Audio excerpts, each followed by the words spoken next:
Right guys, what is going on? BusterBarnes here, bringing you my preview for our final game in the group stage of the Champions League against FC Krasnodar at home in front of the Stamford Bridge fans that were really lively in that game against Leeds. Hopefully we can see more of the same. And before I actually get into this video, I want to make a bit of a note on that game. I forgot to mention in my review of the Leeds game, which you guys can check out, and just how great the fans were. And I really want you guys to let me know what they were even doing. Like when Llorente, I believe after he made that foul or did what he did, half the Chelsea fans were like making girly noises, half of them were just shouting really loudly, and it was just a crazy funny atmosphere from the Stamford Bridge fans. So I just wanted to make a quick note of that because I didn't give it the recognition it deserved in the last video, but it was just a really great atmosphere. And who'd have thought that maybe 2,000 fans can sound louder than 40,000? Absolutely crazy. It's awesome to have fans back in the league. But getting on to this preview against Krasnodar, I will be giving you guys the team news plus giving you guys my predicted 11 for the game and my predicted score as well. So if you guys do enjoy these previews, please be sure to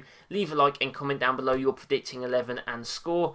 And as always, do subscribe for more Chelsea FC content. But if we get on to the team news, there's a few things actually that Frank Lampard did say. And getting the negatives out the way first, not only is Hakim Ziyech out with a hamstring injury, hopefully for not too long, he didn't give us a time frame on that, but so is Callum Hudson-Odoi, also with a hamstring strain, which is very frustrating. We knew he was going to start this game if he was fit, and he's not, so that is annoying in two ways. It's annoying so we won't get to see him play, but also annoying meaning that maybe we'll have to see a player that could have got a rest to play as well for a future Premier League game. It is away against Everton on Saturday as well, so that's a very tough game that we're going to have to be prepared for. But either way, hopefully we can still, pick a team, a rotated 11 that can pick up the win versus Krasnodar. This game doesn't really matter in, the thick of things, in the sense that we've already qualified top of our group with that amazing 4-0 win against Sevilla. So even if we lose this game, it's not the biggest deal, but obviously we would all like to pick up the win. Other news Lampard did say is that Billy Gilmour and Kepa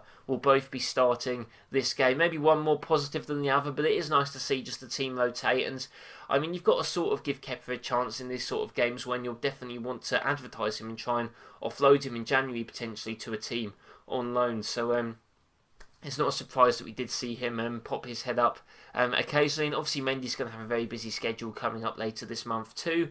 But that was the team news from Frank Lampard. So a bit of negatives, a bit of positives, but hopefully it shouldn't affect the result of this game too much. So getting into my predicted 11, and the back five is actually going to be the exact same back five, bar obviously kept it in for Mendy, that we did keep the clean sheet surprisingly against Sevilla last week. And Emerson, Rudiger, Christensen, Azpilicueta, I'm actually very surprised that they managed to keep the clean sheet, not because of the tactics, but just because it was a rotated 11. You don't know how the chemistry is, but if anything, it might be a bit of a plaudit to our defensive tactics nowadays. We were able to keep Sevilla at bay. Obviously, they made some rotational changes, so that could have affected things as well. But yeah, like I said, this game doesn't matter, so may as well give these guys the run out. I'd love to see Tomori start, but I just don't think he's going to, unfortunately. It just seems like we're going to loan him out in January. So this is unfortunately the backline that I'd like to see. I'd love to see Tomori in for Christensen or even Rudiger. But yeah, I just don't think that is going to happen. The midfield three I have gone for is going to include Jorginho and Kovacic. Neither started against Leeds, so it just makes sense that we're going to rotate them back into the team to give our other midfielders a rest for that Everton game. I've gone with a 4-3-3 where Jorginho will be the deep lying player and Kovacic just to the right. He might be on the left, I'm not too sure. But obviously, like Lampard said, Billy Gilmour will be getting the start, and I've got him on the left side of the three. Now, I know what you guys are thinking, probably looking at that midfield three. It's not the most attacking, it's not the most exciting, it probably hasn't got a goal in it.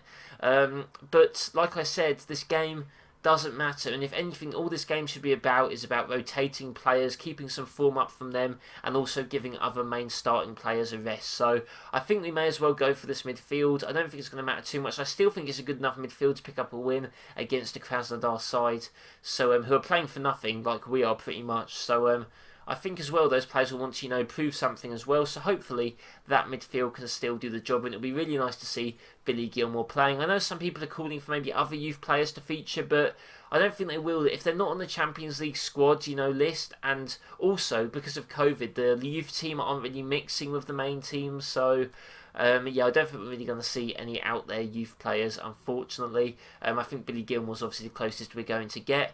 Going into the front three, though, the two wingers are going to be Pulisic and Werner. Ideally, I'd love for one of them to get a rest, which I think one of them would have if Hudson-Odoi didn't get injured. But yeah, unfortunately he did, and I think we're going to see both of them. We could maybe see a change of formation, which I will get onto in a second.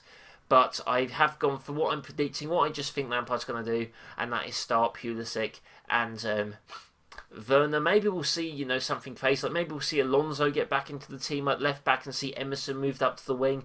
I honestly don't know, but I've just played it safe and gone with them. Up front's going to be Tammy Abraham. Obviously, Giroud probably going to be starting up front against Everton. He sort of skipped Abraham for the time being in the pecking order, so this will be a game where Abraham can maybe build some confidence and score some goals against Krasnodar. And I mean, if he does what Giroud did, scores like 3 or 4 goals, maybe he's going to be pushing to start this game against Everton, which will be very interesting. But yeah, hopefully he can just score some goals and get a bit of confidence. I think the fan base is very flippy-floppy and very harsh on Abraham sometimes.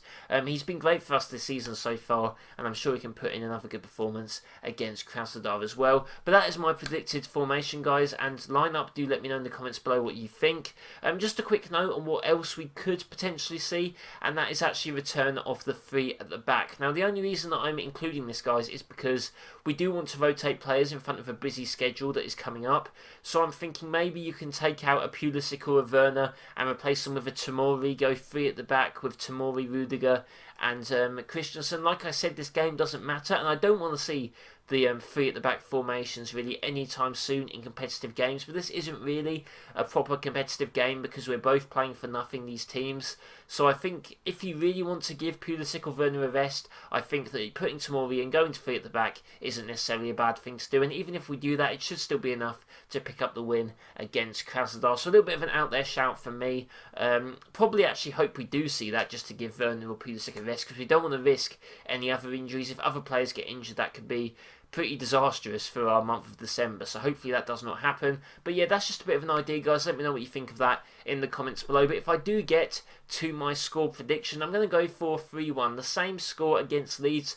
The only reason I'm going for 3-1 is because we're maybe not playing for anything, so maybe we'll switch off a little bit and that will give Krasnodar a go. I'm not too sure, but I do think that maybe Krasnodar will get the first goal actually, and maybe a bit of voices and talk about an upset could occur, but I do think that we will come back and score 3 goals. I'm actually going to go with the goals being scored by, I think, 1 by Pulisic and 2 by Abraham. Why not? I think they will both start the game. So yeah, that's going to be my score prediction. Let me know in the comments below, guys, your score predictions. If you enjoyed, please leave a like and stay tuned for my review of the match, which will be coming out tomorrow, and hopefully it will be after a comfortable win by us. So do hope you guys have a nice day and enjoy the rest of your night. Come on, you Blues, and I'll see you next time.